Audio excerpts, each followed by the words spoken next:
તો મહેસાણામાં ભારે ગમગીન માહોલમાં પાટીદાર યુવાન મયુર પટેલના અંતિમ સંસ્કાર કરવામાં આવ્યા। જો કે તેની અંતિમ યાત્રા દરમિયાન કાંકરી ચાળો થયો હતો। કૃષ્ણની ઢાળ વિસ્તારમાં આવેલા ભાજપના કાર્યાલય પર પથ્થરમારો થયો હતો। કાર્યાલયના કાચ તોડી નાખવામાં આવ્યા હતા। અંતિમ યાત્રા અહીંથી પસાર થતી હતી તે દરમિયાન પથ્થરમારો થયો હતો। તો બીજી તરફ વિસનગરમાં બંધ કરાવવા નીકળેલા 7 પાટીદારો યુવાનોની પોલીસે અટકાયત કરી હતી।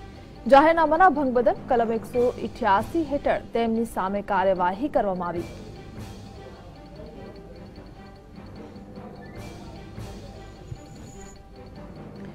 તો મયુર પટેલની અંતિમ યાત્રામાં સિદ્ધાર્થ પટેલ સહિતના કોંગ્રેસના નેતા લાલજી પટેલ અને પાસના કન્વીનરો હાજર રહ્યા હતા।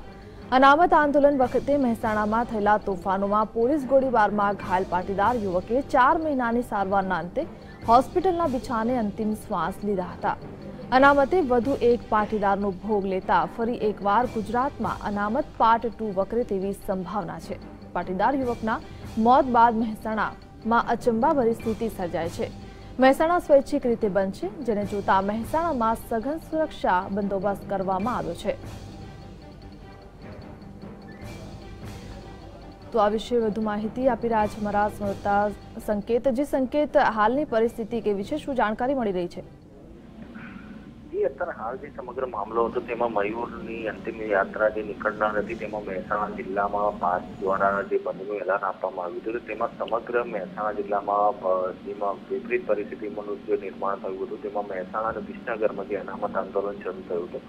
વિસનગરથી જે અનામત આંદોલન વધુ ઉગ્ર બનવા પામ્યું હતું તેમાં વિસનગરમાં આજે પાસમાં જે કન્વીનરો હોય છે તેમાં જે કાર્યકરો હોય છે તે 7 થી વધુ વ્યક્તિઓ ત્યાંથી નીકળ્યા હતા અને બજારો બંધ કરાવવાની હાકલ કરી હતી।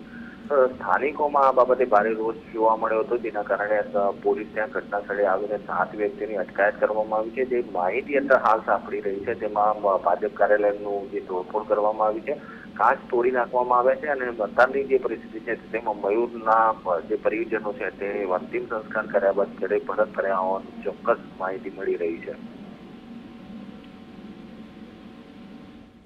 જે સંકેત, સમગ્ર માહિતી આપવા બદલ આપનો આભાર।